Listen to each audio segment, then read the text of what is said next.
ಜನತೆಗೆ ಭಗವಾನ್ ಶ್ರೀ ಮಹಾವೀರ ತೀರ್ಥಂಕ ಜನ್ಮ ಕಲ್ಯಾಣ ಮಹೋತ್ಸವದ ಆರ್ಥಿಕ ಶುಭಾಶಯಗಳನ್ನು ಕೋರುತ್ತಾ ಮೈಸೂರಿನ ಜನತೆ ಇಂದು ಭಗವಾನ್ ಮಹಾವೀರ್ ಜಯಂತಿಯನ್ನು ಅತ್ಯಂತ ವಿಜೃಂಭಣೆಯಿಂದ ಮೈಸೂರಿನ ಪ್ರಮುಖ ರಸ್ತೆಗಳಲ್ಲಿ ಮೆರವಣಿಗೆಯೊಂದಿಗೆ ಮಕ್ಕಳು ತಮ್ಮದೇ ಆದಂಥ ಕುಣಿತ ಬ್ಯಾಂಡು ಮತ್ತೊಂದಿಗೆ ಬಹಳ ವಿಜೃಂಭಣೆಯಿಂದ ಇಂದಿನ ಮಹಾವೀರ ಜಯಂತಿಯನ್ನು ಆಚರಿಸಲಾಗುತ್ತಿದೆ.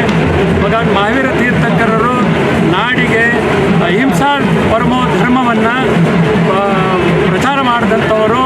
ಎಲ್ಲರೂ ಅಹಿಂಸೆ ಬಿಟ್ಟು ಸುಖದಿಂದ ಶಾಂತಿಯಿಂದ ನಡಿಬೇಕು ಅಂತೇಳಿ ಅವರ ಒಂದು ಏನು ಮಾರ್ಗದರ್ಶನ ನೀಡಿದ್ದಾರೆ ಜೈನ ಧರ್ಮದವರು, ಅದೇ ರೀತಿ ನಡ್ಕೊಂಡು ಮತ್ತೊಬ್ಬರಿಗೂ ಅದನ್ನು